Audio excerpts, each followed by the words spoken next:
Hello বন্ধুরা, কেমন আছেন সবাই? আশা করি সকলে ভালো আছেন। আমি মহসিন, গ্রাফিক্স ডিজাইন বিডি টিউটোরিয়ালে আপনাকে জানাই স্বাগতম। আজকে আমি আপনাদেরকে দেখাবো কিভাবে অ্যাডোব ইলাস্ট্রেটরের সাহায্যে এই লোগোটি ডিজাইন করা যায়। তো বন্ধুরা, আপনি যদি আমার চ্যানেলে নতুন হয়ে থাকেন তাহলে চ্যানেল সাবস্ক্রাইব করবেন এবং পাশে থাকা বেল আইকনে ক্লিক করে রাখবেন, যাতে আপনি আমার নতুন নতুন টিউটোরিয়াল পেয়ে যান সবার আগে। তো বন্ধুরা, যাওয়া যাক মূল টিউটোরিয়ালে। টুলবার অপশন থেকে রেক্টেঙ্গেল টুল নিলাম। মাউসের বাম বাটন সিঙ্গেল ক্লিক করলে রেক্টেঙ্গেল অপশন পাওয়া যাবে। রেক্টেঙ্গেল অপশনে উইথ 140 এবং হাইট 250 টাইপ করে ওকেতে ক্লিক করলাম। অবজেক্টের কর্নার ড্র্যাগ করে shift plus alt button hold রেখে এর সাইজ বড় করলাম। ডাইরেক্ট সিলেকশন টুল নিলাম। শেপটির এই কর্নার সিলেক্ট করলাম। শিফট বাটন হোল্ড রেখে আবার এই কর্নার সিলেক্ট করলাম। মাউসের সাহায্যে শেপটির কর্নার ভিতরের দিকে ড্র্যাগ করে কর্নার সাইজ রাউন্ড করলাম। শেপটি সিলেক্ট থাকা অবস্থায় রোটেট টুল নিলাম।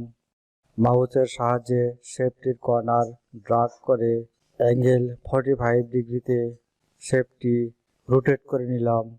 আবার মাউসের সাহায্যে শেপটির কর্নার ড্র্যাগ করে shift plus alt button hold রেখে অ্যাঙ্গেল 90 ডিগ্রিতে শেপটি কপি করে নিলাম।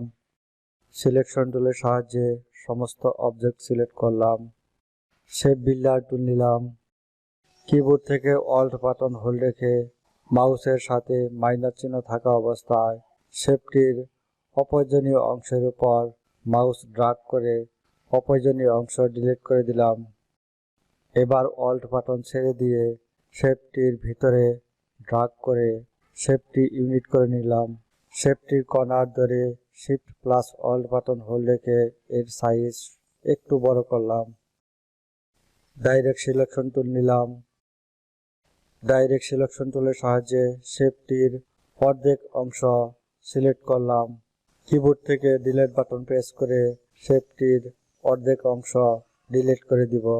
এবার শেপটি কপি করার জন্য এডিট অপশন থেকে কপি দেন পেস্ট ইন ফন্টে ক্লিক করলে শেপটি কপি হয়ে যাবে। শেপটির এখান থেকে ধরে ভিতরের দিকে ড্র্যাগ করে শেপটি ছোট করব। এবার উপরের দিকে ড্র্যাগ করে শেপটির সাইজ একটু বড় করব। সিলেকশন টুলের সাহায্যে সমস্ত অবজেক্ট সিলেক্ট করলাম। এখন অবজেক্ট মেনু থেকে ব্লেন্ড, এরপর মেইকে ক্লিক করলাম। আবার অবজেক্ট সিলেক্ট থাকা অবস্থায় অবজেক্ট মেনু থেকে এক্সপ্যান্ডে ক্লিক করলাম। এক্সপ্যান্ড অপশনে অবজেক্ট এবং ফিল টিক মার্ক থাকা অবস্থায় ওকেতে ক্লিক করলাম। অবজেক্টের উপর মাউসের রাইট বাটন সিঙ্গেল ক্লিক করে আনগ্রুপ সিলেক্ট করলে অবজেক্ট আনগ্রুপ হয়ে যাবে। সিলেকশন টুলের সাহায্যে এই শেপটি সিলেক্ট করলাম। গ্রেডিয়েন্ট টুল নিলাম।